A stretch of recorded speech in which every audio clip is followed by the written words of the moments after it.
আসসালামু আলাইকুম।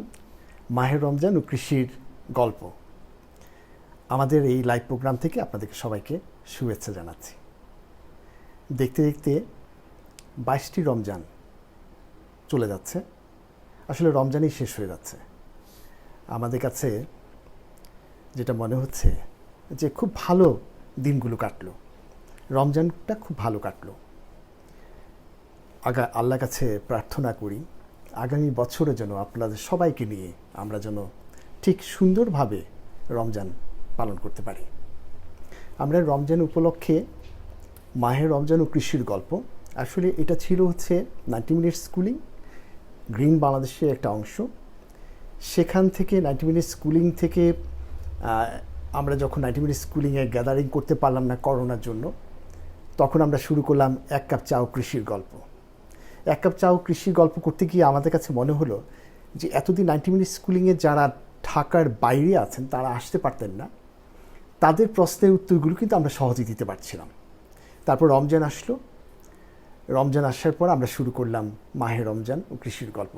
দেখতে দেখতে আমরা কিন্তু এই এক কাপ চা ও কৃষির লাইভ অনুষ্ঠান আমরা 10ম পর্ব আজকে হচ্ছে।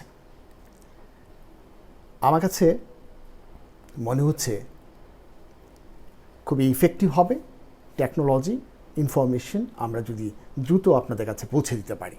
আসলে 90 মিনিট স্কুলিংটা ছিল এরকম যে আমরা সবাই মিলে আমাদের যে গাছ উৎপাদন করতে গিয়ে, ছাদ বাগান করতে গিয়ে যে সমস্যাগুলো হয়, সেগুলো সলিউশনগুলো আমরা এখানে তুলে নেওয়ার জন্য চেষ্টা করি আলোচনার মাধ্যমে। আমরা শুধু কি তাই, আমরা পরিবেশ নিয়ে কথা বলি, আমরা রাস্তায় থুতু ফেলি না, আমরা রাস্তায় পলিথিন অথবা পানির বোতল ঢিল মেরে ফেলি না, যত্রতত্র ময়লা ফেলি না। গ্রিন বাংলাদেশের সবাই কিন্তু অ্যাওয়ার্ড। আমরা পরিবেশের জন্য খুব কাজ করছিলাম। মজার ব্যাপার হচ্ছে আমরা যখন গাড়িতে চড়ি তখন ড্রাইভারকে অথবা নিজে যদি চালাই তাহলে গাড়িতে হর্ন দেই না বা ড্রাইভারকে হর্ন দেওয়ার জন্য নিষেধ করি। আসলে কি জানেন, আমরা চাই ঠিক জাপান, সিঙ্গাপুর, কোরিয়ার মতো এমন একটি দেশ তৈরি করার জন্য যেই দেশে আমার আপনার সন্তানেরা হেসে খেলে বেড়াবে, হেসে খেলে থাকবে। সুন্দর একটি দেশ আমরা তৈরি করতে চাই। সরকার চেষ্টা করছে, আমরা পাশাপাশি চেষ্টা করব সুন্দর একটি বাংলাদেশ গড়ার জন্য। এই সুন্দর বাংলাদেশে যখন আমাদের সন্তানদেরকে রেখে যাব, তখন আমরা মৃত্যুর সময় একটা হাসি দিয়ে বলবো, বেশ আমার সন্তানকে সুন্দর একটা দেশে রেখে গেলাম, ওরা ভালো থাকবে, আমরা হাসতে হাসতে মারা যাব, আল্লাহর কাছে চলে যাব। সেই লক্ষ্যেই কিন্তু আমাদের কাজ। আমরা দেশটাকে অনেক বেশি ভালোবাসি, তাই তো আমাদের এত কাজ, আমরা এতগুলো করতে চাই। আমরা পরিবেশ নিয়ে কথা বলি, কৃষি নিয়ে কথা বলি, দুস্থ মানবতার কথা বলি, ভালোবাসার কথা বলি, আত্মার কথা বলি। ছোটোবেলা মনে আছে, একবার আমরা পড়তাম, ছোটোবেলা বাবা পড়াতেন, গুরুজনের করণতি, সদাসত্য কথা বলি বা মিথ্যা বলা মহাপাপ। এই কথাগুলো এখন কিন্তু বইয়ে নেই। এই কথাগুলো আমরা জানাতে চাই আমাদের সন্তানদেরকে এগুলো জানাতে চাই। কৃষি বিষয়ে যে কথাগুলো আমরা সবসময় বলি, সেগুলো হচ্ছে ছাদে যে সমস্যাগুলো আমরা ফেস করি সেগুলো আমরা সলিউশন করার চেষ্টা করি। মেরি আপু, শাহিনা, ইমাম ভাই, সবাই অনেকেই জয়েন করছেন। খুব ভালো লাগছে যে রোজা রেখে ঠিক এই সকালবেলাটায় ঘুম থেকে উঠাটা খুব কষ্টকর, সেই সময় উঠে আমার কথাগুলো শুনছেন। আল্লাহর কাছে শুকরিয়া করছি যে আমরা সবাই সুন্দরের কথা বলছি। আমরা কৃষির গল্প বলি, কৃষির গল্প কথার ছলে, গল্পের ছলে আমরা কিন্তু কৃষি জানি, কৃষি নিয়ে কথা বলি। সেরকমভাবে অনেকেই আমার কাছে প্রশ্ন করেছেন, আমাদের গ্রিন বাংলাদেশের পেজে অনেকেই প্রশ্ন করেন, সেই প্রশ্নগুলোর সলিউশন দেওয়ার জন্য আমরা চেষ্টা করি। প্রথমে যে প্রশ্নটা করেছেন লাইজু আপু, আমি লজ্জা পাচ্ছি, লাইজু আপু দেখছেন কিনা আমি ঠিক জানি না। লাইজু আপুর বাগান এত সুন্দর, উনি লিখেছেন মিষ্টি জলপাই গাছে কী পরিচর্যা করতে হবে বেশি। উনি খুব এক্সপার্ট একজন বাগানি। আমিও মাঝে মাঝে লাইজু আপুর বাগানে গিয়ে আমি অ্যাস্টোরিস হয়েছি, কত সুন্দরভাবে ম্যানেজমেন্ট, কত সুন্দর পরিচ্ছন্ন একটা বাগান ওনার। তো উনি লিখেছেন মিষ্টি জলপাইয়ে ফুল প্রচুর পরিমাণে আসছে এবং জলপাইয়ের জন্য ফুল থেকে জলপাই হয়। সেটা বাংলাদেশের জলপাইয়ের প্রোডাকশনটা খুব ভালো হয় না, কারণ ছাদ বাগানে ছোট জায়গা তো সেই গাছগুলোতে খুব বেশি জলপাই হয় না। তবে আপনি যদি একটু ম্যানেজমেন্ট করেন, একটু যদি সুন্দর ম্যানেজমেন্ট করার জন্য চেষ্টা করেন, তাহলে কিন্তু আপনি করতে পারবেন। যেমন হচ্ছে পানি জমে থাকে, এখন প্রচণ্ড পরিমাণে বৃষ্টি হচ্ছে, পানি জমে থাকে কি না, তারপরে নিউট্রিয়েন্টস ব্যালেন্স করেছেন কি না, জৈব পদার্থ প্রচুর দিয়েছেন কি না। এখন যেহেতু ফুল আসছে, এখন কিন্তু কেমিক্যাল ফার্টিলাইজার কোনোটাই দেওয়া যাবে না, ইউরিয়া তো দেওয়াই যাবে না, তাহলে কিন্তু ফুলের পরিমাণ ফল হবে না, আবার গাছে বড় হতে থাকবে। ক্রিস আপু জয়েন করেছেন। ক্রিস আপু আসসালামু আলাইকুম। আমাদের খুব ভালো একজন বাগানি ওয়াইল হিসেবে ক্রিস আপু, আমাদের গ্রিন বাংলাদেশের একজন মডারেটর, উনি আমাদের জন্য প্রচণ্ড শ্রম দেন। আমার ভাল লাগে ক্রিস আপু যে আমাদের সাথে আছেন। উনি বাংলায় ভালোভাবে কথাও বলতে পারেন না, কিন্তু আমাদের জন্য আপ্রাণ। সো ভালো লাগছে। আপনি লাইজু আপু, আপনি কিন্তু একটু ক্লিবায়ো স্প্রে করে দিতে পারেন, অথবা ফুলগুলো ঝরে না পড়ার জন্য ফ্লোরাও কিন্তু দিয়ে দেখতে পারেন। ফ্লোরা দেওয়ার সময় খেয়াল রাখবেন, ক্লিবায়ো এবং ফ্লোরা দুটোই মাটি কিন্তু ভিজিয়ে দিতে হয়। পাতায় স্প্রে করতে সবাই বলে, আমি বলি মাটিটাও ভিজিয়ে দিলে ভালো ফল পাওয়া যাবে। সাদিয়া আফরুজ আপু, শারমিন শিকদার আপু, কানিস নাদনি আপু একই রকমভাবে অনেকগুলো প্রশ্ন করেছেন। প্রশ্নগুলোর মূল কথাটাই হচ্ছে যে পুঁই শাক পাতায় স্পট পড়ছে। আসলেই তো আমার বাগানেও কিন্তু প্রচুর স্পট হয়েছে, আমি কিন্তু বুঝতেও পারিনি। আমি তো নিম তেল স্প্রে করছিলাম, তো এই যে স্পটগুলো পড়েছে, এটা সার্কোস্পোরা দিয়ে হয়েছে। সার্কোস্পোরা স্পটগুলো একদম ডিস্টিংক্ট ক্যারেক্টারে। এটা কখন বাড়ে জানেন? যখন হিউমিডিটি, ময়েশ্চার একটু বেশি হয়, তো বাতাসে যখন ময়েশ্চার, হাই টেম্পারেচার, উচ্চ তাপমাত্রা এবং ময়েশ্চার যদি বেশি হয়, তাহলেই কিন্তু এই সার্কোস্পোরা, এই স্পটগুলি পড়ে। এখন স্পটগুলো পড়েছে, এখন কি করবেন? আসলে এই পাতাগুলো থেকে স্পট কিউর করার কোনো টেকনিক নাই। এই পাতাগুলো তুলে সরিয়ে ফেলতে হবে, অথবা এই পাতাগুলো কিন্তু আমি যদি বলছি না, জাস্ট বোঝার জন্য, যে আপনি যদি রান্না করে খেয়েও ফেলেন, তাহলে কিন্তু স্বাস্থ্যের জন্য কোনো ক্ষতি করবে না। সার্কোস্পোরা আপনার জন্য কোনো ক্ষতি করে না। তো যখন এই রকম উচ্চ তাপমাত্রা এবং হিউমিড কন্ডিশন, যে বৃষ্টি হচ্ছে বা প্রচুর পরিমাণে ময়েশ্চার আছে বাতাসে, তখন এই পুঁই শাকের পাতাগুলোতে যদি একটু সাবান পানি দিয়ে ধুয়ে দেওয়া যেত, অথবা নিম তেল দেওয়া যেত। আমি কিন্তু আমার গাছগুলিতে কী করেছি সেটা একটু বলি। আমার গাছগুলোতে এখন যেগুলো স্পট হয়েছে, সেই পাতাগুলো আমি তুলে ফেলেছি। তুলে ফেলে, কারণ যেহেতু কিউর করা যাবে না, তুলে ফেলে আমি নিম তেল একটু সাবান পানি মিশিয়ে আমরা স্প্রে করে দিয়েছি, যার জন্য এখন কিন্তু আবার নতুন পাতা বের হচ্ছে। সেই পাতাগুলো একদম পরিচ্ছন্ন সুন্দর পাতাগুলো বের হচ্ছে।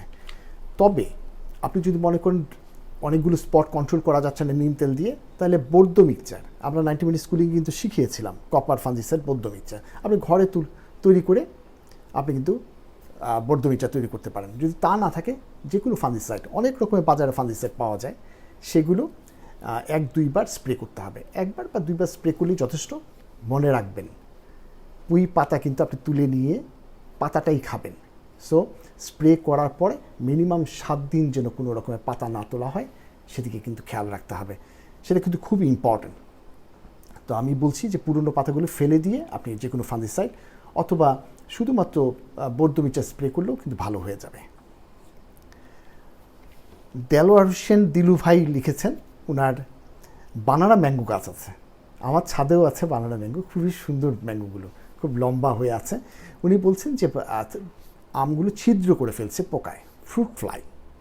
আমি আবার বলছি, ফ্রুট ফ্লাই যখন আম গুটি থেকে, দানা থেকে একটু বড় হতে থাকে, আমের গন্ধ হতে থাকে, গন্ধ ছড়ায় আমের, সেই সময় এই ফ্লাইগুলো এসে ডিম পাড়ার জন্য কিন্তু ছিদ্র করে। ছিদ্র করলে কোনো ক্ষতি ছিল না, কিন্তু ছিদ্র করে যে ডিমগুলো দিয়ে দিল, এই ডিমগুলো কিন্তু আবার এগুলো জার্মিনেট করে, জার্মিনেট করে ভিতরে ক্যাটারপিলার হয়, কীড়ার মতো হয় এবং পুরো আমটাকে নষ্ট করে দেয়। সো এটা কিভাবে কন্ট্রোল করবেন? অনেকগুলো কন্ট্রোল করা কিন্তু অনেক রকম উপায় আছে। দেশে বাইরে করে কি ইনসেক্টিসাইড প্রচুর পরিমাণ স্প্রে করে, জাস্ট হারভেস্ট করার 21 দিন আগে স্প্রে করা বন্ধ করে দেয়। বুঝতে পেরেছেন?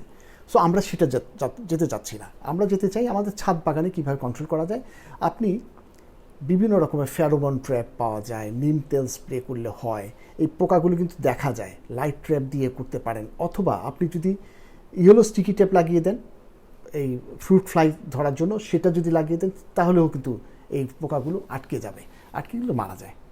আমি আবার মজা করি কি, মাঝে মাঝে ওই যে চাল কেনার সময় ব্রাউন পেপারে একটা প্যাকেট দেয় না, ব্রাউন পেপারে, এটা দিয়ে আমি বেঁধে রাখলে দেখা যায় যে আমটা আর পোকা কামড় দিতে পারে না এবং আমটা খুব সুন্দর হয়, রঙটা খুব সুন্দর হয় এবং ফ্রেশ থাকে। তাহলে আমি বলছি যে আমটাকে ঢেকে দেওয়া যেতে পারে। আর যদি মনে করেন আমটাকে না ঢেকে পুরো গাছটাকে যদি নেট দিয়ে ঢেকে দেন, আম হওয়ার পর নেট দিয়ে ঢেকে দেন, সেটাও কিন্তু করতে পারেন। তাহলে অনেকগুলো অপশান কিন্তু আমরা রয়ে গেল কী অপশান? সেটা হচ্ছে আপনি ব্রাউন পেপার দিয়ে মুড়ে দিতে পারেন, আপনি ইনসেকটিসাইড স্প্রে করতে পারেন, আপনি ফেরোমন ট্র্যাপ ব্যবহার করতে পারেন, লাইট ট্র্যাপ ব্যবহার করতে পারেন। এইগুলো উড়ে দেখবেন ডিম পারে, মাছি, ফ্রুট ফ্লাই। সো এটা কন্ট্রোল করা খুব সহজ। পুরো নেট দিয়ে ঢেকে দিয়েও অনেকে, আমরা মিয়াজাকি গল্প বলেছিলাম, মিয়াজাকি আম কিন্তু তারা কিন্তু এইভাবে নেট দিয়ে ঢেকে দিয়ে করছে, পুরো বাগানটাকে তারা নেট দিয়ে ঢেকে করছে। সো সেভাবে কিন্তু আপনি করতে পারেন। নিম তেল স্প্রে করলেও কিন্তু পোকাগুলো আসে না। সাইদা মিনা আপু লিখেছেন, নন্দিনীর বীজ উৎপাদন কীভাবে করবেন? নন্দিনী ফুল হয়েছে তাহলে শিওর, ফুল হলেই ফুলের ভিতর দেখবেন একটা, ফুলটা যখন পাপড়িগুলো ব্রাউন কালার হয়ে যায় তখন একটা ছোট্ট সবুজ একটা বেরির মতো হয়। এই বেরিটার ভিতরে সিড থাকে, সিডগুলো হয়। একটা বেরিতে প্রায় 700 থেকে 1100 বা 1200 সিড থাকে। তাহলে বুঝেন কত সূক্ষ্ম সিডগুলো থাকে। এই সিডগুলো বৃষ্টি পানি পড়লে ফাঙ্গাস গ্রো করে কালো হয়ে যেতে পারে। এর জন্য আপনি আমাদের যে ট্রেসিং পেপার, এই ট্রেসিং পেপার দিয়ে যদি একটু ঢেকে রাখেন তাহলে সিডগুলো ম্যাচিউর হতে থাকবে আস্তে আস্তে।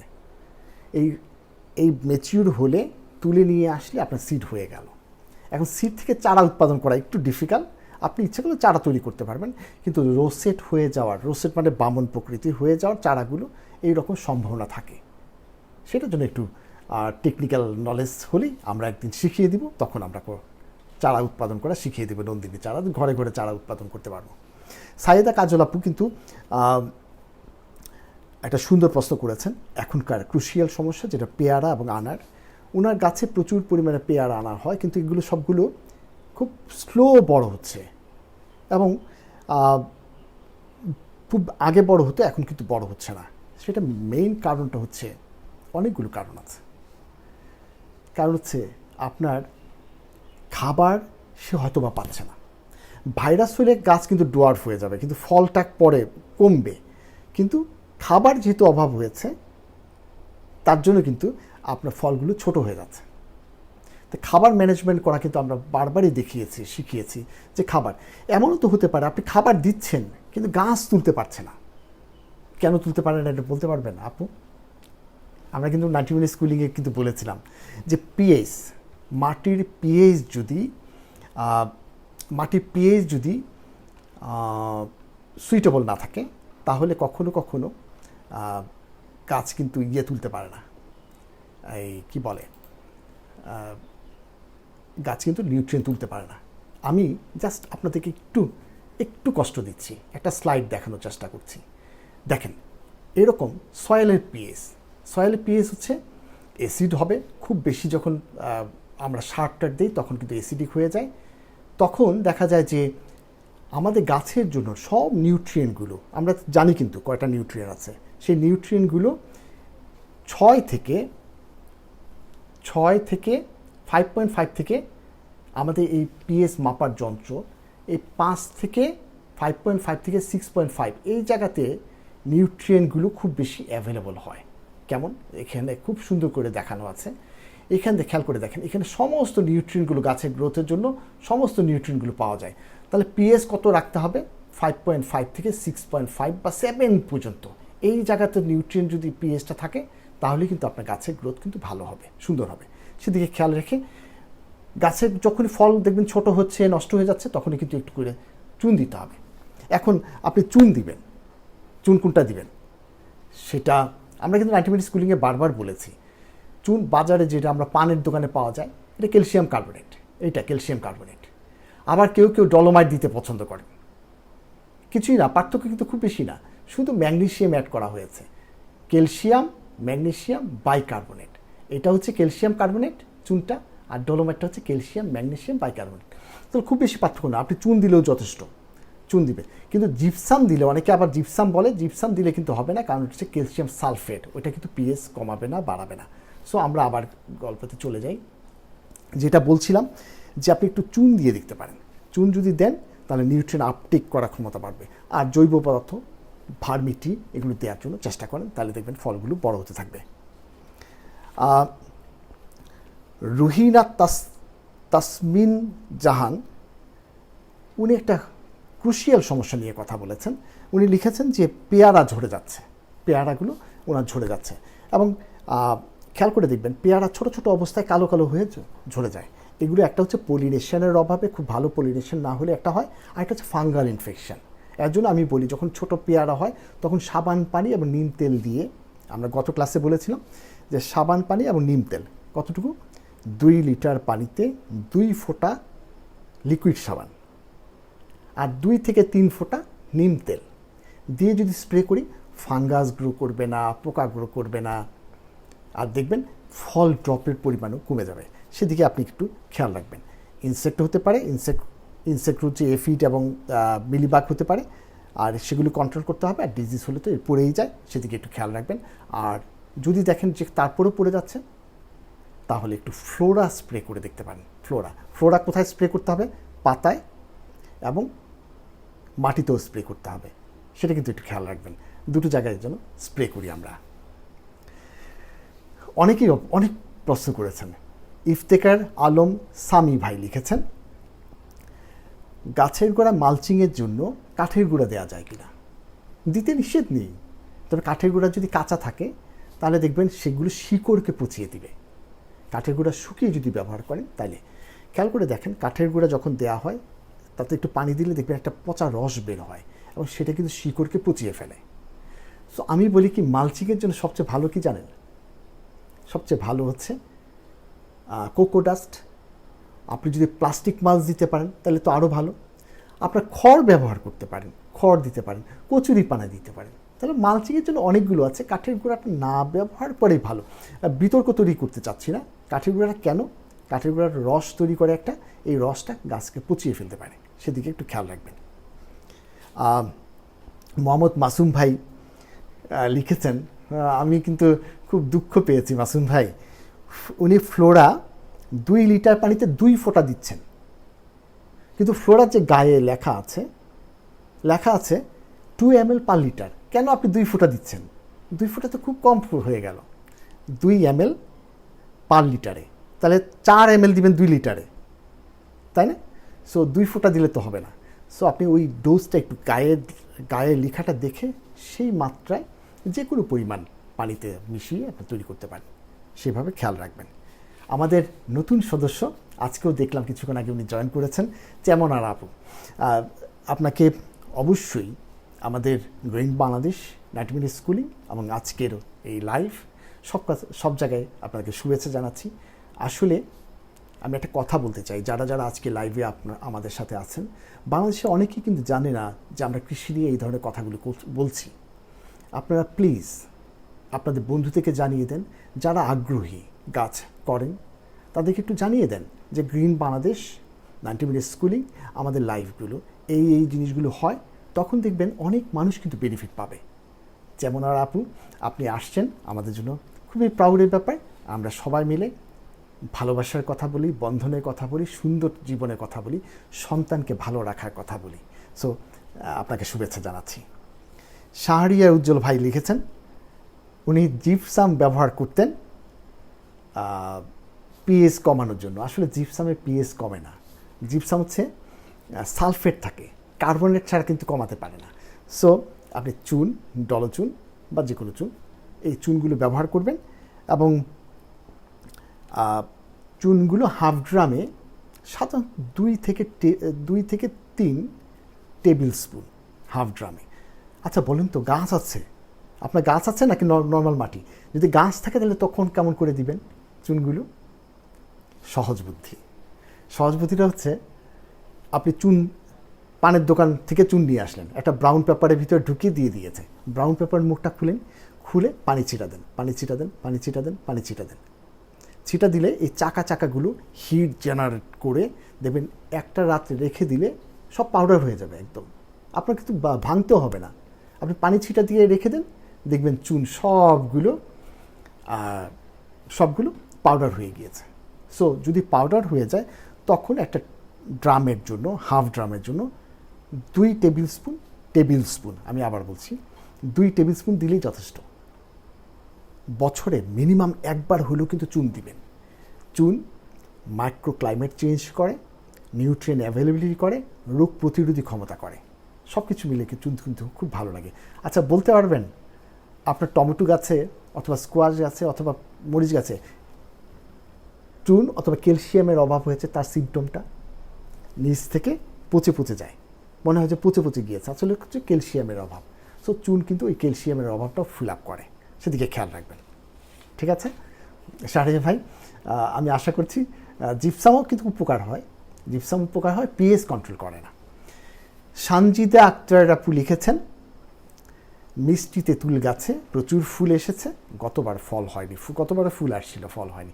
গাছের বয়সটা ঠিক আমি আসলে বুঝতে পারছি না, একটু বয়স ম্যাচিউর হলেই কিন্তু ফল বেশি হয়। তো আমার কাছে যেটা মনে হয়, আপনি একটু ফ্লোরা পাতায় এবং গাছের গোড়ায় স্প্রে করে দেখতে পারেন, তাহলে আমার মনে হয় যে ভালো হবে।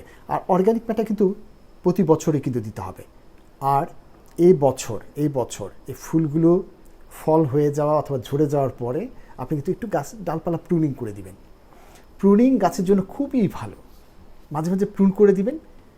তখন দেখবেন, খেয়াল করে দেখবেন, আম বাগানিরা খেয়াল করে দেখেন, খুব মজার কিন্তু, আম বাগানিরা বোটা সহ একটু পাতা সহ আমটা হারভেস্ট করে, মানে হচ্ছে গাছটাকে প্রুন করে দিচ্ছে। আপনিও কিন্তু আপনার গাছে সবসময় প্রুনিং করবেন, দেখবেন গাছের গ্রোথ ভালো থাকবে, ডিজিজ মুক্ত থাকবে। মরা ডালগুলি কেটে ছেটে দেন, তাহলে দেখবেন আপনার আগামীতে ভালো হবে। আগামীর জন্য প্রুনিং আপনাকে করতেই হবে। তাহমিনা আফরোজ রোজি আপু লিখেছেন, ডিমের খোসা উনি ব্যবহার করেন। এখন নানাবিধ কথা আছে ডিমের খোসা, কেউ বলে যে ডিমের খোসা সিদ্ধ করে তারপরে ওইটাকে গুঁড়া করে দিতে হবে, কেউ গুঁড়া করে দিতে হবে। আসলে কি জানেন, ডিমের খোসা আমরা সাধারণত পটাশ সারের জন্য আমরা দিই, ফসফরাস পায়, ম্যাগনেশিয়ামও পায়। এগুলো খুব স্লো রিলিজ এবং গাছ কিন্তু খুব কম পরিমাণে দরকার লাগে, যেমন ম্যাগনেশিয়াম সারটা খুব কম পরিমাণে। সো আপনি গাছের গোড়ায় যদি দিয়ে দেন, যেভাবেই দেন না কেন, আস্তে আস্তে রিলিজ হবে, গাছ গ্রহণ করবে, এইগুলো গাছে বেনিফিট পাবে। কিন্তু আমি একটা জিনিস দেখেছি যে ধরেন ডিমটাকে ভাজি করার জন্য আপনি ডিমটা ভাঙলেন, এই ডিমের খোসাটা রেখে দেন, ওই যে একটা আঠালো পদার্থ আছে না, প্রোটিনাস যে জিনিসটা আছে, সেটা যদি ওই ডিমের খোসায় লেগে থাকে, তাহলে গাছের গোড়ায় দিলে সেখানে ফাঙ্গাস ইনফেকশনটা একটু বেশি হয়। আবার বলি, ডিমটা ভাঙার পরে ডিমের যে খোসার গায়ে যে আঠালো পদার্থগুলি লেগে থাকে, সেগুলো যদি যদি আপনি ভেঙে গুঁড়া করে যদি দেন, তাহলে কিন্তু আপনার গাছে ক্ষতি হতে পারে। এর জন্য নিয়ম হচ্ছে, কেউ যদি সিদ্ধ করে দেয়, ইটস অল রাইট, কেউ যদি ধুয়ে দেয় তাহলে আরও খুব ভালো, ভেঙে গুঁড়া করে দিলে আরও ভালো। সবভাবেই ডিমের খোসা যদি আপনি গুঁড়া করে দেন, তাহলে দেখবেন ওই যে শামুক ঝিনুকগুলো আসবে না, সেটাও কিন্তু উপকার পাওয়া যায়। আর স্লো রিলিজিং ফার্টিলাইজার হিসাবে খুবই ভালো ডিমের খোসা। এবং আপনি কিন্তু আপনি কিন্তু কলার খোসাও কিন্তু টবের ভিতরে ঢুকিয়ে দিতে পারেন, দেখবেন অনেক সুন্দর ফলন দিবে। মামুনুর রশিদ রতন ভাই লিখেছেন, কেমিক্যাল সার বেশি করে দিলে ক্ষতি হয়, স্বাভাবিক। আর দেওয়ার পরে কীভাবে উনি কমাতে পারেন? ভাই, আমরা যারা ছাদ বাগান করি তারা সবসময় বলি যে কেমিক্যাল সার না দিলেই ভালো, আমরা অর্গানিক দিয়ে করতে চাই, টেস্টি সবজি খাবো, নিজে খাচ্ছি, ভালো থাকবো। সো কেমিক্যাল সার যদি আপনি বেশি দিয়ে ফেলেন, তাহলে কিন্তু শিকড় নষ্ট, পুড়ে যাওয়ার সম্ভাবনা থাকে। সো গাছ লাগানোর আগে সেখানে একটু বালি মাটি মিশিয়ে দেন, যেই মাটিটার সাথে ড্রামের ভিতরে কেমিক্যাল সার দিয়ে ফেলেছেন, সেখানে একটু বালি মিশিয়ে দেন, বালি মিশিয়ে নিড়িয়ে দেন, দেখবেন অনেকাংশই কিন্তু কমে যাবে। তারপরে যদি মনে হয় বেশি আছে, তাহলে বেশিভাবে আপনার আমাদের জাপান থেকে খান মোহাম্মদ ইকবাল ভাই জয়েন করেছেন। ইকবাল ভাই, আসসালামু আলাইকুম। আমি যখন জাপানে ছিলাম, আমি কিন্তু প্রাইভেট ফিন্যান্সে জাপানে গিয়েছিলাম। ইকবাল ভাই আমাকে অনেক হেল্প করেছেন, আমি আপনার কাছে রেডি। ইকবাল ভাই আসসালামু আলাইকুম। জাপান থেকে রনি জয়েন করেছে, রনি আমার স্টুডেন্ট, আমি খুব প্রাউড ফিল করছি। ইকবাল ভাই জয়েন করেছে, রনি জয়েন করেছে, আমি খুব ফিল করছি যে আপনারা আমাদের লাইভ দেখছেন, সো খুব খুশি। হ্যাঁ, ইকবাল ভাইকে সালাম। তো একটু বালি মিশিয়ে দেন, আর যদি তারপরেও যদি মনে হয় তাহলে আপনি একটু বেশি করে পানি দিয়ে দেন। পানি দিলে সমস্যাটা কি জানেন? আপনার নিউট্রিয়েন্ট কিন্তু ধুয়ে চলে যাবে, সেটা কিন্তু একটু সমস্যা আছে, সো সেদিকে একটু খেয়াল রাখবেন। আর এখন থেকে আপনি বলেন ছাদ বাগানে আমরা কেমিক্যাল ফার্টিলাইজার ব্যবহার করবো না, ইনসেক্টিসাইড ব্যবহার করবো না, ফাঞ্জিসাইড ব্যবহার করবো না। আমরা কিন্তু সেটার জন্যই বারবার কিন্তু বিভিন্ন টেকনিক, সাবান পানির মিরাকেল ওষুধের মতো চেষ্টা করি। আমরা ক্লিবায়ো এনেছি জাপান থেকে, যেটা হচ্ছে আপনার অনেক রোগ বালাইকে অনেক সারের বিকল্প হিসেবে কিন্তু সে কাজ করে, সেগুলো আছে। ড্রাগন ফ্রুট নিয়ে ড্রাগন ফ্রুট নিয়ে আমার কাছে অনেকেই প্রশ্ন করেছেন। একটু সময় নিচ্ছি, আমি ড্রাগন ফ্রুটের একটা স্লাইড দেখাবো আপনাদেরকে। আসলে হচ্ছে ড্রাগন ফ্রুট নিয়ে অনেকেই প্রশ্ন করেছেন। কেন জানেন? ড্রাগন ফ্রুট এখন সবার ছাদ বাগানে ফুল আসছে, আর কালকে গিয়ে দেখে আমারও অনেক ফুল আসছে আমার বাগানে। সো ফুলগুলো দেখেই এত তরতাজা, এত সুন্দর, কিন্তু পিঁপড়া ঘুরছে। ড্রাগন ফুলের প্রথম সমস্যা হলো পিঁপড়া। পিঁপড়া থাকলে কি হয় যেন? পিঁপড়া আমাকে ক্ষত করবে, পাশাপাশি সে কিন্তু মিলিবাগ নিয়ে আসবে। তো পিঁপড়া কন্ট্রোল করতে হবে। পিঁপড়া কীভাবে কন্ট্রোল করতে হবে আমি আরও পরে বলতাম, এখনই বলে দিই। পিঁপড়া কন্ট্রোল করা খুব সহজ বুদ্ধি আছে। আপনারা কিন্তু জানতে চেয়েছেন পিঁপড়া তাড়ানোর উপায় কী। পিঁপড়া তাড়ানোর, টবের নিচে যদি পিঁপড়া হয় তাহলে টবের নিচে একটু কেরোসিন ছিটিয়ে দেন, তাহলে পিঁপড়া দৌড়ে পালাবে। যদি মাটিতে থাকে তাহলে আমরা বলি যে সেভিন একটা পাউডার আছে, সেটা দেওয়া যেতে পারে। আর বাসায় এখন লকডাউন কন্ডিশন, বাসায় আপনার দারুচিনি অবশ্যই আছে, দারুচিনি একটু গুঁড়া করে ছিটিয়ে দেন। ওই যে ড্রাগন ফুলটা হয়েছে ওখানে একটু ছিটিয়ে দেন, দেখবেন সব পিঁপড়া দৌড়ে পালাবে। পিঁপড়ার নাক অনেক শার্প, কুকুরের চেয়ে শক্তিশালী। সো পিঁপড়া যখন দারুচিনি শুনবে তখনই সে দৌড়ে পালাবে। তাহলে পিঁপড়া কন্ট্রোল করা খুব সহজ, পিঁপড়া কন্ট্রোল করতে হবে, 1 নাম্বার। 2 নাম্বার হচ্ছে, ঠিক এই সময়ে আমাকে প্রশ্নও করেছেন যে একজন প্রশ্ন করেছেন যে নিচের ড্রাগন গাছের নিচে গোড়াটা পচে যাচ্ছে। পচে যায় কীভাবে জানেন? গাছটা এখানে আছে, একটু জায়গা হলুদ হয়ে হতে হতে ভিতরে একদম পুরো শক্ত যে পোর্শনটা দেখা যায়, এটা কিন্তু ফাঙ্গাল ইনফেকশন। সো আপনাকে খেয়াল রাখতে হবে, এই রকম যদি কখনো হলুদ হয়ে একটু জায়গা পচে যায়, এটাকে ক্ষতটাকে একটু পরিষ্কার করে সাবান পানি দিয়ে ধুয়ে, যে কোনো আমরা যে বৌদ্ধ মিক্সচার বলি অথবা ক্লিবায়ো বলি, এগুলো আমরা যদি দিয়ে দিই তাহলে এই ক্ষত আর এক্সটেনশন হবে না, এটা আবার ফিল হয়ে যাবে। তো ক্ষত বন্ধ করা যায়, সেটা দিকে খেয়াল রাখবেন। আর এখন ফুল আসছে, ফুলের ড্রাগন ফুলের বৈশিষ্ট্য কিন্তু খুব মজার। একটু স্লাইড দেখি, একটু আপনারা বোর ফিল করছেন না তো? এই স্লাইডটা একটু দেখেন, এইটা ড্রাগন ফুল। দেখেন ফুলের কত রোমান্টিক, সে কত সুন্দর ফুলটা, তাই না? এই ফুলটার পরের স্লাইডটাতে দেখি। এই ফুলটা খেয়াল করে দেখেন, আমার কার্সারটা দেখতে পাচ্ছেন কিনা? এটা হচ্ছে ফিমেল পার্ট, আর এগুলো হচ্ছে সব মেল পার্ট। এগুলো মেল পার্ট, মানে ফিমেল পার্টটা মেল পার্টের চেয়ে অনেক লম্বা, অনেক স্ট্রং। স্টিগমাটা অনেক লম্বাটে এবং অনেক উঁচু জায়গায় থাকে, আর মেল পার্টটা নিচের দিকে থাকে। বুঝতে পেরেছেন সবাই? আমি আরেকটা স্লাইড দেখাবো একটু পরে। এখন ফুলটা যদি আমি একটু ঘুরিয়ে দেখছি, এই ফুলটা যদি এইভাবে ফুলটা আসছে, আস্তে আস্তে ফুলটা কিন্তু এমন করে নেমে যাবে, নেমে গিয়ে এইখানে যাবে। তাহলে ফিমেল পার্টটা কোথায় হবে? ফিমেল পার্টটা এখানে, আর মেল পার্টটা ছোট, তাই তো? ফিমেল পার্টটা লম্বা, এখানে পলিনেশনের জন্য একটু সমস্যা হয়। এর জন্য খেয়াল করে দেখেন, ড্রাগন গাছ যদি সোজা হয়ে এমন করে থাকে, ওইটা ফলগুলো কিন্তু একটু হলুদ হয়ে পড়ে যায়, মানে পলিনেশন দেখেন ড্রাগন গাছ কিন্তু আমরা কী করি, এইভাবে বাঁকা করে দিই। তাহলে বাঁকা করে দিলে এই এখান থেকে মেল পোলেনগুলো এই ফুলটা ফিমেলটার ভিতর পড়ে, মেলটার থেকে ফিমেলটার ভিতর পড়ে, যার জন্য কিন্তু ফলগুলো পলিনেশন নিজে নিজেই হতে পারছে। এখন আপনি যদি মনে করেন যে না, নিজে নিজে হচ্ছে না, তাহলে একটু আবার দেখি একটু, এইটা লম্বা ও ফিমেলটা লম্বা, মেলটা ছোট, তখন আপনি কি করবেন খেয়াল করে দেখেন। একটা ব্রাশ দিয়ে এগুলো হচ্ছে সবগুলো হচ্ছে মেল, এটা ফিমেল, এখান থেকে ব্রাশ দিয়ে পোলেনগুলো নিয়ে এই স্টিগমার গায়ে লাগিয়ে দিব। মানে কি, খুব সহজ না জিনিসটা। গাছের ফুল যদি এমন করে থাকে তাহলে পলিনেশন হইতে খুব সমস্যা হয়। এটা ফিমেল, এটা মেল, এটা ফিমেল, এখান থেকে ওখানে যাইতে হচ্ছে ভ্যাক্টর লাগবে। কিন্তু যদি এমন করে উল্টিয়ে যায় তখন কিন্তু ফিমেলগুলো অটো বাতাসে কিন্তু এখানে এসে পড়বে। দেখেন সৃষ্টিকর্তা কত সুন্দরভাবে তৈরি করে দিয়েছেন, আলহামদুলিল্লাহ, আল্লাহর কাছে শুক্রিয়া যে ফলটা অটো পলিনেশন হওয়ার জন্য কিন্তু তার টেকনিক তৈরি করে দিয়েছে। এর জন্য যদি আপনি মনে করেন যে ফুলটা উঁচা হয়ে আছে তাহলে কিন্তু এখান থেকে পোলেন নিয়ে এটার ভিতরে লাগিয়ে দিতে হবে, তাই না? লাগিয়ে দিবেন, এইভাবে প্রথম গাছটা হয়।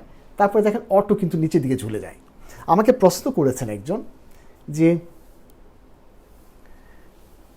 আমাদের পলিথিন দিয়ে কি ঢেকে দিতে হবে ফুলটা? আসলে না, দেখেন সৃষ্টিকর্তা কি সুন্দর, ওদের পেটাল দিয়ে কিন্তু একদম ফিমেল যে পার্টটাকে তারা ঢেকে ফেলে যত্ন করে রাখে। শুধুমাত্র পিঁপড়াটাকে কন্ট্রোল করবেন, মিলিবাগটাকে কন্ট্রোল করবেন, দেখবেন আপনার ড্রাগন ফুল কিন্তু অনেক সুন্দর হবে। সো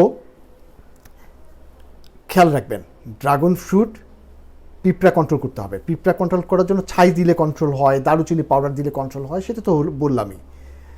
আর আপনি অবশ্যই গোড়া যদি পচে যায় তাহলে কিন্তু ক্লিবায়ো, বোর্ডো মিক্সচার, ফাঙ্গিসাইড যে কোনো এগুলো দিতে হবে সেগুলো।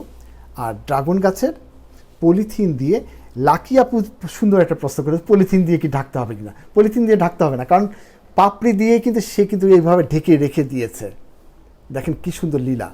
সো এটা ঢাকতে হবে না, ঢাকলে কিন্তু আবার পানি জমে কিন্তু পচে যেতে পারে। না ঢাকাই ভালো, শুধু বাঁকা করে নিচের দিকে করে দিবেন, তাইলে কিন্তু সব কিছু হয়ে যাবে। বোর ফিল করছেন না তো? যাই হোক, কঠিন নাম, মারজানুল ফালা ইবনে আজিজ ভাই লিখেছেন, ডালিম গাছের প্রপার ম্যানেজমেন্ট কি? ডালিম গাছের প্রপার ম্যানেজমেন্ট কিন্তু অনেকবার আমরা আলাপ করেছি, তবু একটু সংক্ষেপে বলি। ডালিম গাছের প্রথম কাজ হচ্ছে সবসময় প্রুনিং করা। প্রুনিং খুব ইম্পর্টেন্ট। আঙ্গুর গাছে যেমন প্রুনিং না করলে আঙ্গুর ধরে না, ডালিম গাছেও কিন্তু প্রুনিং না করলে ডালিম ধরবে না। তাহলে প্রুনিংটা কখন করবেন আপনি? খেয়াল করে দেখেন, ডালিম গাছের সারা বছর ফুল আসতে থাকে, ফুল পড়ে যায়, ঝরে যায়, এগুলো একটা দুইটা করে ডালিম হয়। সারা বছর আমার আসলে ডালিম দরকার নাই। কারণ হচ্ছে যখন এই যে ড্রাউট সিজনটা, এই যে 2 মাস গেল না, এই সময় যে ডালিমটা হয়, ডালিমটা দেখবে সব ফেটে যায়, ফাঙ্গাসগুলো করে এগুলো হয়। আমি চিন্তা করব যে আমরা যেই সময়টায় চাই না সেই সময় প্রুন করে রাখি গাছটাকে। যে সময় ফলটা দরকার, যেমন আগামী মাসে ফল দরকার, আমি যদি ফেব্রুয়ারি মার্চ মাসে ডালটা প্রুন করে দিই, আমার জুন জুলাই মাসে ফল আসবে, আগস্ট সেপ্টেম্বর মাসে ফলটা পাকবে। তখন দেখবেন ওয়েদারটা খুব ভালো থাকবে, ফলটা ফাটবে না। কারণ হচ্ছে পানির ম্যানেজমেন্ট কম বেশি হলে ফলটা ফেটে যায়। সো ফেব্রুয়ারি মাসে বা মার্চ মাসে ডালিম গাছে অবশ্যই প্রুন করে দিবেন। ফেব্রুয়ারি মার্চ কিন্তু আমি বলেছি। সো যদি প্রুন করে দেন দেখবেন যে ডালিম গাছের অনেক ফল ধরবে। আমার ছাদে ডালিম আর ডালিম ধরে আছে, বেদানা ধরে আছে। সো সেদিকে খেয়াল রাখবেন। ইরিগেশনের অভাব কম বেশি হলে, পানির কম বেশি হলে গাছের ফলগুলো ফেটে যেতে পারে, সেদিকে কিন্তু খেয়াল রাখবেন। আর ডালিম অর্গানিক ম্যাটার পছন্দ করে, গাছের গোড়ায় মাঝে মাঝে ভার্মি কম্পোস্ট পানির ভিতরে ভিজিয়ে দিয়ে দেয়া, ভার্মিটি দেওয়ার জন্য চেষ্টা করবেন। রাহাত উল্লাহ তৌসিফ ভাই লিখেছেন, ঢেঁড়সের পাতা হলুদ হয়ে যাচ্ছে, পাতার গায়ে ছোপ ছোপ দাগ পড়েছে, এগুলো দুটো কারণে হতে পারে। সবাই জানি আমরা দুটো কারণ কি। একটা হচ্ছে ভাইরাস হয়েছে মনে হয়, কারণ ছোপ ছোপ দাগ পড়ছে, ভাইরাস হয়েছে, গাছগুলো কুঁকড়ে যাচ্ছে, এটা হতে পারে। আবার এমনও তো হতে পারে নেমাটোডের জন্য কিন্তু একই রকম ভাইরাসের সিমটম দেখায়। বাংলাদেশের মাটিতে নেমাটোড প্রচুর পরিমাণে আছে। নেমাটোডগুলো আমি তাহলে একটু সময় নেই আপনাকে, আমি নেমাটোডগুলো একটু দেখাই। আপনাকে নেমাটোড দেখালে ক্লিয়ার হবেন।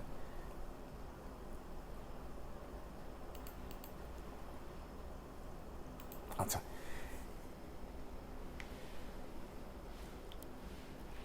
নেমাটোড সেই রকম গাছের শিকড়ে সে মাথাটা ঢুকিয়ে দিয়ে পেছনটা বাইরে রেখে দেয়, এবং যার ফলশ্রুতিতে যত জাইলেম ফ্লুয়েম দিয়ে যত খাবার তৈরি হচ্ছে সে সবগুলো বের করে দিচ্ছে। এর জন্যই কিন্তু ভাইরাসের মতো সিমটম দেখায়, ডোয়ার্ফ হয়ে যায়, ফলগুলো ঝরে পড়ে, ছোট হয়ে যায়, পাতাগুলো কুঁকড়ে যায়, ছোপ ছোপ দাগ পড়ে, একদম ভাইরাসের মতো। কিন্তু ভাইরাস হয়েছে নাকি নেমাটোড হয়েছে কিভাবে আপনি বুঝবেন? খেয়াল করে দেখেন, একটা ঢেঁড়স গাছ তুলে যদি দেখেন ঢেঁড়স গাছে এমন গুটি গুটি তৈরি হয়েছে, এইরকম গুটি গুটি তৈরি হয়েছে, তাহলে বুঝতে হবে নেমাটোড হয়েছে। আপনি একটা ঢেঁড়স গাছ তুলে দেখেন নেমাটোড হয়েছে কিনা। এটা সব গাছই হতে পারে, পেঁপে থেকে আরম্ভ করে সব গাছই হতে পারে। সেদিকে একটু খেয়াল রেখে আপনি সেদিকে খেয়াল রেখে একটা গাছ তুলে যদি দেখেন যে নেমাটোড হয়েছে, তাহলে আপনার কিন্তু নেমাটিসাইড দিতে হবে, ভাইরাসের মতো সিমটম দেখাবে, সেদিকে কিন্তু খেয়াল রাখতে হবে। তো আপনি গাছ না তুলে কীভাবে বুঝবেন এটা ভাইরাস হয়েছে, এটা নেমাটোড হয়েছে? ভাইরাসের পাতাটা ভাঁজ করবেন, দেখবেন শব্দ করে ভাঙবে না। আর ভাইরাসের পাতাটা, এটা ভাইরাস, এটা নেমাটোড, ভাইরাসের পাতাটা একটু শব্দ করে ভাঙবে, আর নেমাটোডের পাতাটা শব্দ করে ভাঙবে না।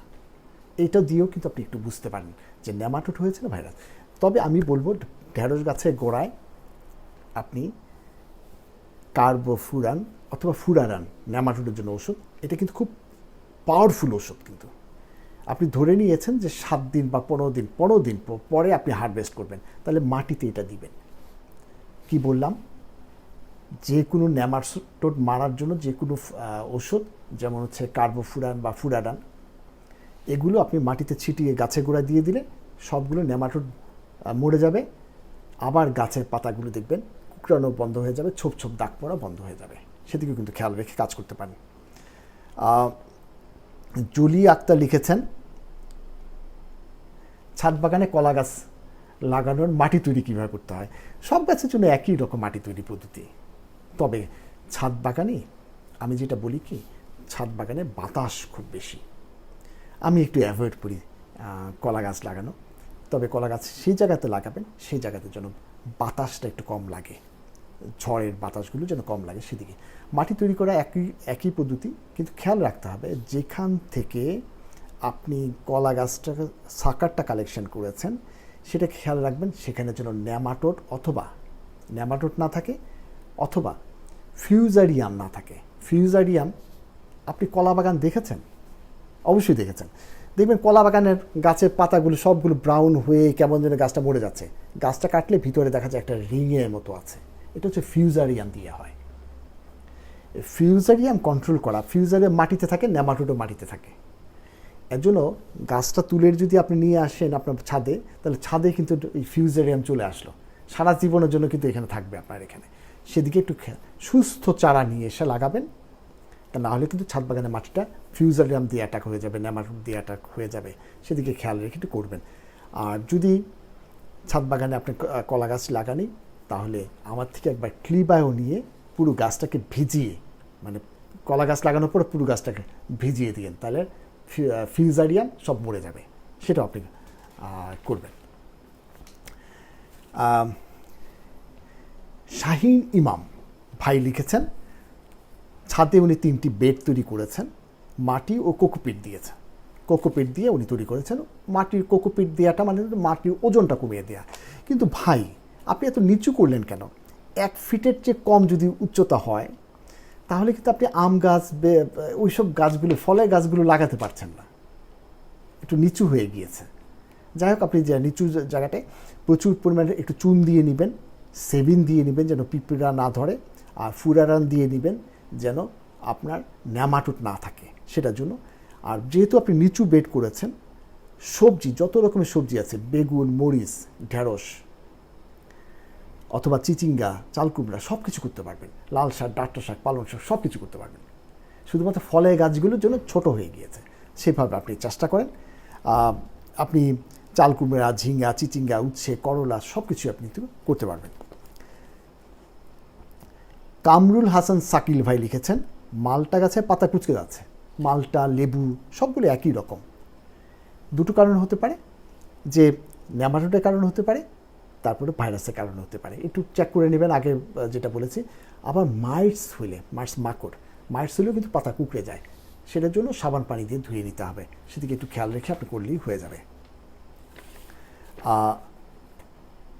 মারজাহান রুম্পা আপু লিখেছেন, এত কঠিন নাম আমি পড়তেই পারি না।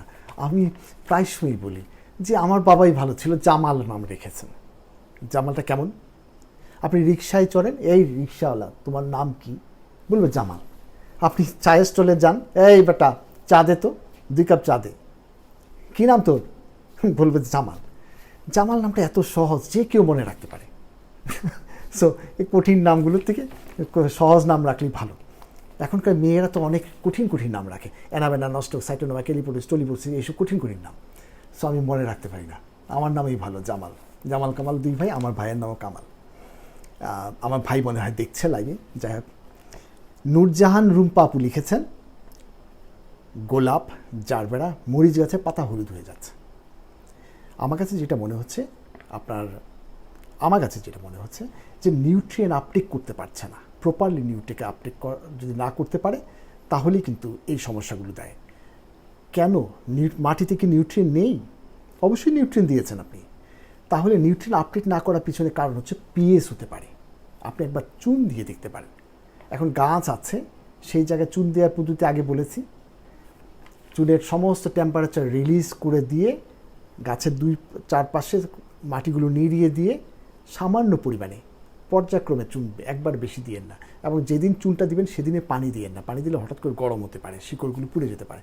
সেটা খেয়াল রেখে আপনি যদি করেন তাহলে আবার দেখবেন গোলাপ গাছে কিন্তু প্রুন করে দেওয়ার সময়, এখন আপনি প্রুন করে দিয়ে জারবেরা গাছের গোড়ায় যেন কোনোভাবে পানি না জমে সেদিকেও কিন্তু খেয়াল রাখবেন। আচ্ছা, মনোয়ারা রহমান আপু লিখেছেন, লেবু গাছের ডাল মরে যাচ্ছে। খুব সহজ বুদ্ধি। লেবু গাছের ডাল, পেয়ারা গাছের ডাল, এইসব ডালগুলি দেখবেন উপর থেকে মরে আসতেছে। আপনার গাছ কিন্তু উপর থেকে মরে, আর 2 দিন পরে কিন্তু মারা যাবে, পুরো গাছটা মারা যাবে। এর জন্য বলছি এটাকে আমরা ডাই ব্যাক বলি, মানে উপর থেকে মরে আসা। এখন এখান থেকে মরে আসতেছে, জাস্ট তার একটু নিচে কেটে ফেলেন, কেটে একটু ফাঞ্জিসাইড স্প্রে করে দেন। কপা বর্ধমিচার হতে পারে, ক্লিবায়ো হতে পারে, যা কিছু দিয়ে আপনি একটু স্প্রে করে দেন, নাহলে কিন্তু পুরো গাছটা মারা যাবে। আপনারা বুঝতে পেরেছেন? মরে কিন্তু নিচের দিকে আসবে, পুরো গাছটা মরে যাবে। তো যেই জায়গাতে মরেছে তার নিচে একটু আপনি কেটে ফেলেন, তাহলে ডিজিজটা চেঞ্জ করে ফেললাম। তারপরে আপনি এটার ভিতরে আপনি স্প্রে করে দেন যে কোনো ফাঞ্জিসাইড।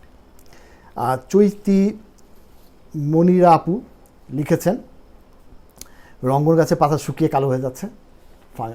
আপনি সাবান পানি দিয়ে ধুয়ে যে কোনো একটা ফাঞ্জিসাইড স্প্রে করে দেন, দেখবেন ভালো হয়ে যাবে। সৈয়দ সাফায়েত আহমেদ ভাই লিখেছেন, চাল কুমড়ার পাতা হলুদ হয়ে যাচ্ছে। অবশ্যই নিউট্রিয়েন্টের অভাবে। এটা কি নিচের চাল কুমড়ার পাতাগুলো, নিচের পাতাগুলো একদম গাছের গোড়ার পাতাগুলো? তাহলে কিন্তু নাইট্রোজেনের অভাব হয়েছে। এখন যেহেতু চাল কুমড়া হয়ে যাওয়ার কথা আপনার জমিতে, নাইট্রোজেন আর দেওয়ার দরকার নেই। এখন পটাশ সার থাকলেই হলো। যদি ছোপ দাগ পড়ে তাহলে ম্যাগনেসিয়ামের অভাব। আমি বলেছিলাম যে উপরে পাতা যদি হলুদ হয় তাহলে বুঝতে হবে সালফারের অভাব হয়েছে। একটু খেয়াল করে, জিপসাম দিলে সালফার পাওয়া যায় এগুলো। আর সব কিছু যদি মনে করেন যে না কিছুই লাগবে না, আপনি বাজারে খৈল পাওয়া যায়, নিম খৈল, মাস্টার্ড অয়েল কেক, খুবই লিকুইড করে, খুবই কনসেন্ট্রেশন কম করে, অথবা ভার্মিকম্পোস্ট পাওয়া যায়। এগুলো দিয়ে পানিতে ভিজিয়ে রেখে ভার্মিকম্পোস্ট 1 রাত ভিজিয়ে দিতে হবে। নিম খোল হলে 7 থেকে 8 দিন ভিজিয়ে তারপরে দিতে হবে। খুবই কনসেন্ট্রেশন কম করে একবার হালকা করে দিন, তাহলে কিন্তু সমস্ত নিউট্রিয়েন্টগুলো পাবে। আপনার পাতাগুলো দেখবেন আস্তে আস্তে আবার সবুজ হওয়া শুরু হবে। আবদুল্লাহ আল মামুন ভাই লিখেছেন মিষ্টি আলু চাষাবাদ মিষ্টি আলুর চাষাবাদ করতে চান। মিষ্টি আলু এখন হচ্ছে লতা তৈরি করার জন্য সময়, আমরা শুরু করে দিয়েছি। আপনি যদি প্ল্যান করেন তাহলে আমার থেকে মিষ্টি আলু লতা নিয়ে যেতে পারবেন। আমরা বাংলাদেশে BARI অনেকগুলো জাত তৈরি করেছে। শেরেবাংলা কৃষি বিশ্ববিদ্যালয়ের একটা জাত আছে পার্পল স্টার, পার্পল রঙের এন্টি ক্যান্সারাস। এটা খেলে ক্যান্সার, আমার কাছ থেকে সেটা চারা বা ডাল আপনার কাছ থেকে নিয়ে যেতে পারবেন কিছুদিন পরে, পরিবেশটা একটু ভালো হোক। মেফতাউল আলিয়া আপু লিখেছেন শরীফা গাছের ফুল হচ্ছে পড়ে যাচ্ছে। শরীফা গাছের ফুল হার্মাফোরেট, মানে একটা মেল ফিমেল আছে, কিন্তু তারপরেও পলিনেশনটা ভালো হয় না। এটা কিন্তু কমন সমস্যা। গাছের বয়স যত হতে থাকে তখন দেখবেন শরীফা গাছে ফলনটা বাড়তে থাকে। কম বয়সে গাছে আপনি কিন্তু গাছের ফলন বয়সটা বলেননি, কম ছোট গাছ যদি হয়ে থাকে ফুল একটু পড়ে যাবে, না পড়ার জন্য আপনি ফ্লোরা অথবা ক্লিবায়ো স্প্রে করে দেন। আপু আমার কাছে মনে হয় যে একটু ফ্লোরা স্প্রে করলে, ফ্লোরা কোথায় স্প্রে করতে হবে? পাতায় এবং মাটিতে স্প্রে করবেন, তাহলে দেখবেন গাছ ভালো হয়ে যাবে। আমরা অনেকগুলো গল্প করলাম, আমাদের সাথে অনেকেই জয়েন করেছেন। অনেক সুন্দর সুন্দর ডালিম ফুলে পিঁপড়ে নিয়ে আমি কথা বলেছি। বেগুন গাছে ফলন কম, তাহলে আপনার নিউট্রিয়েন্ট দিতে হবে, অবশ্যই নেমাটোডের জন্য একটু চিন্তাভাবনা করতে হবে। ফ্লোরা ব্যবহার করার সঠিক নিয়ম জানতে চেয়েছেন আরিফ ভাই। আসলে হচ্ছে ফ্লোরা ব্যবহার সঠিক নিয়ম ওই গায়ে কিন্তু লেখা আছে, তবে সবাই বলে পাতায় স্প্রে করতে, আমি বলছি পাতার সাথে মাটিতে একটু স্প্রে করেন, কারণ আমি এটাতে খুব ভালো ফল পেয়েছি। সেভিন যারা পাচ্ছেন না তারা দারুচিনি পাউডার দিলে পিঁপড়া চলে যাবে, সো সেদিকে একটু খেয়াল রাখবেন। অনেকে অনেক সুন্দর সুন্দর কমেন্টস করেছেন,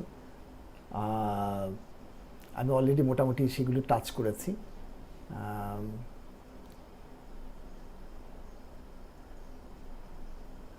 সেভিন পাউডার কোথায় পাওয়া যায়? সেভিন পাউডার আসলে কোথায় পাওয়া যাবে? নার্সারিগুলোতে আছে সেভিন পাউডার, আমি দেখেছি নার্সারিগুলোতে আছে, সেগুলো আপনি একটু যোগাযোগ করতে পারেন। সেভিন পাউডার যদি না পান তাহলে আপনি দারুচিনি গুঁড়া করে দিয়ে দেন, দেখবেন এখন পিঁপড়ে দৌড়ে পালাবে।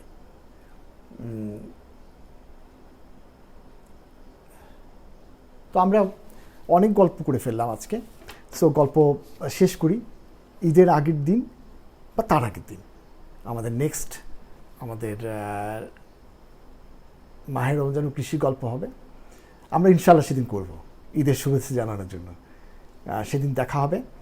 আমি যেটা কথাটা বলতে চাচ্ছি যে আমরা করোনার লকডাউন কতটুকু অবস্থায়, কী অবস্থায় থাকবো আমরা নিজেরাও জানি না। ঈদের সময়টায় একটু ঘরে থাকার চেষ্টা করেন।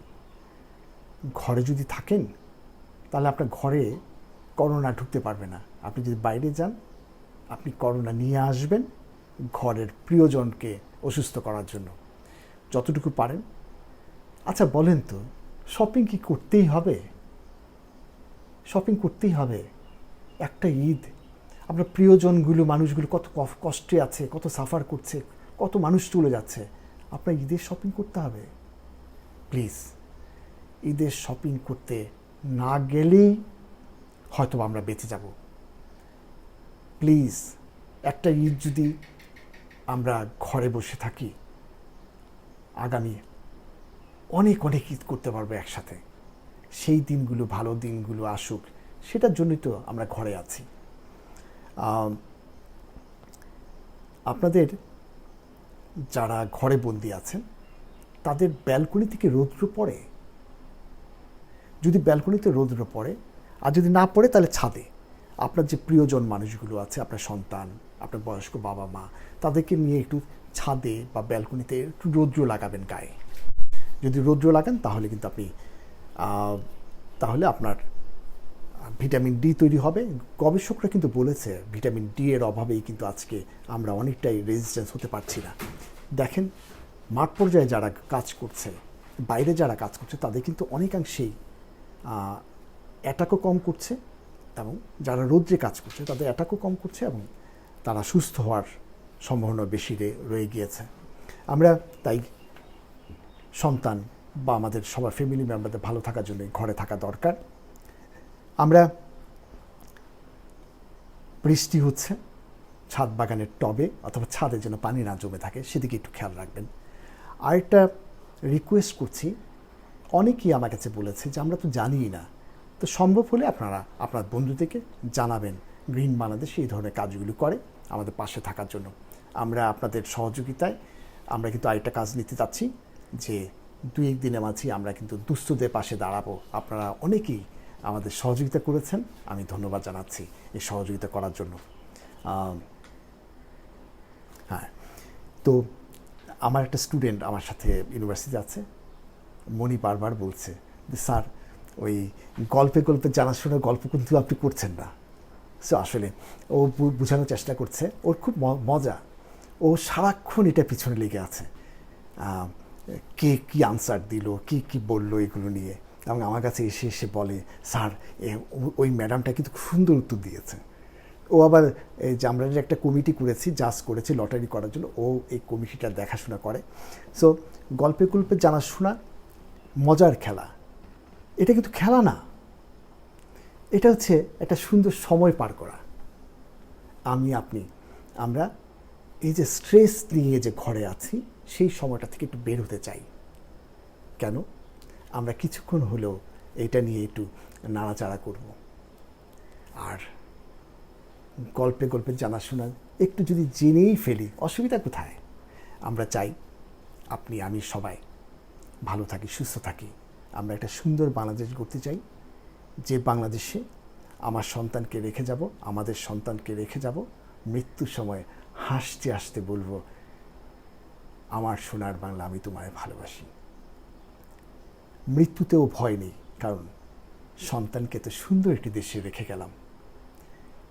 আমরা সুন্দর দেশ গড়ব, সুন্দর মানুষ গড়ব, সেই প্রত্যাশা রেখে আজকে যারা আমার লাইভ দেখলেন তাদেরকে আগামী লাইভ দেখার জন্য শুভেচ্ছা জানিয়ে শেষ করছি। আপনারা সবাই ভালো থাকবেন, দোয়া করবেন আমার জন্য, হাত তুলে আল্লাহর কাছে দোয়া করবেন সবার জন্য। আমরা যেন সবাই, পৃথিবীর সবগুলো মানুষ যেন ভালো থাকি, সুন্দর থাকি, সবাই মিলে ভালো থাকতে চাই, সুন্দর পৃথিবী করতে চাই। সবাই ভালো থাকবেন, ধন্যবাদ সবাইকে, আসসালামু আলাইকুম।